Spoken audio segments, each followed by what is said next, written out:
Please subscribe to our YouTube channel. Like and share this video. ఆయన సహస్రారములో చంద్రుడు ఉండడం, శివుడి తల మీద చంద్రుడు ఉండడం అంటే ఏమిటి? అమృతోత్సవము, అమృతోద్భవం. ఇక్కడి నుంచి వెన్నెల కురుస్తూ ఉంటుంది. శివుణ్ణి ఎప్పుడైతే ధ్యానం చేస్తామో, పూజిస్తామో అమృత ప్రసాదం అవుతుంది శరీరంలో. అద్భుతమైన విషయాలు, కొత్త కొత్త ఊహలు, గొప్ప గొప్ప ఆలోచనలు, లోకోత్తరమైనటువంటి పనులు ఆ మనిషి చెయ్యగలుగుతాడు. అందుకే సోమః స ఉమా, ఉమయా సహిత సోమః అన్నాడు. సోముడు అంటే అందులో ఉమాదేవి కూడా ఉంది. నమ సోమార్థధారిణే త్రైలోక్య నగరారంభ మూలస్తంభాయ శంభవే అన్నాడు మహానుభావుడు. ఈ త్రైలోక్యమును నిర్మాణం చేసేటప్పుడు బ్రహ్మదేవుడు ఎవరిని ప్రార్థించాలి చూశాడట. శివుడు నేను ఉంటానయ్యా అన్నాడు. మహాత్మా నీ అనుగ్రహము, నువ్వు ఈ మూలలో నిలబడు అన్నట్టు ఈశాన్యం. ఈ త్రిలోకమునే నగరమును నిర్మాణము, మూడు లోకాల సృష్టి చేసేటప్పుడు ఈశాన్యంలో కదా మొదట శంకువు, శంఖు అంటుంటారు. శంఖు స్థాపన కాదది, శంకు స్థాపన. అన్ని మనం అట్లాంటి బ్రహ్మ అంటుంటాం, అనకూడదు. జాహ్నవి బ్రహ్మ అని అనకూడదు. బ్రహ్మ జాహ్నవి అంటే సుబ్రహ్మణ్య అనాలి, సుబ్రహ్మణ్య అనకూడదు. అంటే ఇది సంప్రదాయంలోనే తెలుస్తుంది. చదువు పెద్దలు ఎలా చెప్తే అలా మనము రాయటము. హా ముందు రాస్తాము, మా తర్వాత రాస్తాము, కానీ మా ముందు పలికి హా తర్వాత పలకాలి. సుబ్రహ్మణ్యోగం సుబ్రహ్మణ్యోగం సుబ్రహ్మణ్యోగం ఇంతే ఉంటుంది. సుబ్రహ్మణ్యోహం సుబ్రహ్మణ్ అంటే తప్పు పలుకుతున్నాడని అర్థం. జాహ్నవి అనరాదు, వహ్ని వహ్ని అనరాదు, వహ్ని అనాలి. జాహ్నవి అనాలి, సుబ్రహ్మణ్య అనాలి. మా మకారము నకారము హకారముతో ఎక్కడ కలిసినా ఇలాగే పలకాలి ఆ శబ్దాన్ని.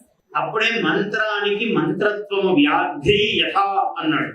ఎంత గొప్ప మాట మంత్రశాస్త్రంలో చెప్పాడంటే, ఆడ పులి తన పిల్లలను ఎలా పట్టుకుంటుందో మంత్రము జపించేవాడు భాషాధిపతి, భాషను ఎరిగినవాడు పదమును అట్లా పలుకుతాడు, పలకాలి అన్నాడు. అంటే పులి పిల్ల తన పిల్లలను తీసుకుపోతుంది, ఇలా కోరలతోనే పట్టుకుంటుంది. కానీ గట్టిగా పట్టుకుంటే దాని శరీరంలో కోరలు దిగబడతాయి, ప్రాణం పోతుంది. వదులుగా పట్టుకుంటే అక్కడే కింద పడి ప్రాణం పోతుంది. కాబట్టి మంత్రం ఎరిగినవాడు, భాష ఎరిగినవాడు అతిగా వత్తరాదు. అతిగా మా ఇంటికి వస్తారండి అంటే వీడు అనుమానంగా పిలుస్తున్నాడని రాడు వచ్చేవాడు. మా ఇంటికి రండి అని అనకూడదు. ఈ మధ్యలో ఒక మార్గం ఉంటుంది, మా ఇంటికి వస్తారా అండి, అప్పుడు వస్తాడు వచ్చేవాడు. లేకుంటే కొంత అనుమానంగా పెదవి మీద మాటలు అంటుంటారు చూసారా. గర్భం నుంచి పరా వాక్కు ఉంటుంది, నాభిస్థానంలో నాభి నుంచి రావాలి. అది గొడ్డు నుంచి పలుకురా అంటుంటారు పెద్దవాడు. వాడికి పొట్ట నిండా అక్షరాలేనండి అంటుంటారు. పొట్ట నిండా చదువుకున్నాడంటే పొట్ట చదువుకు ఆధిపత్యం వహిస్తుంది. అందువల్ల ఈ పొట్టలో నుంచి రావాలి ఏ అక్షరమైన. అన్నం పలుకు పలికితే ఎట్లుండాలి? శ్రీ గణేశాయ నమః. కొంతమంది శ్రీ గణేశాయ నమః అంటే అది ఇక్కడిక్కడే పలుకుతూ ఉంటుంది. అంటే పూర్ణంగా లేదు పలుకు, ఇక్కడి నుంచి రావాలి. అందుకని ఆ శబ్దమును, అక్షరమును ఎంత పట్టుకోవాలో అంత పట్టుకోవాలి. ఎంత వదులుండాలో, ఎంత గట్టిగా ఉండాలో సమమైన బలంతో ఉండాలి అన్నాడు. మంత్రస్వర వర్ణవర్ణస్వర మాత్రాబలం సామసంధాన, ఇవన్నీ చెప్పారు మనకు.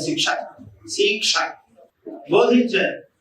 ఇదంతా అక్షర సమామ్నాయం అంతా శివస్వరూపం. అక్షరములు ఎక్కడి నుంచి వచ్చాయి? ఏనాక్షర సమామ్నాయం. అక్షర సమామ్నాయం పాణిని మహర్షి మొట్టమొదటి శివుడి దగ్గర విని మనకందరికీ అందజేశాడు లోకాన్ని. అందువల్ల అక్షర శక్తి పరమేశ్వరుడిలో ఉంటుంది.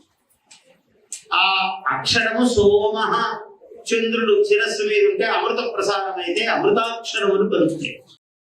Please subscribe to our YouTube channel. Like and share this video.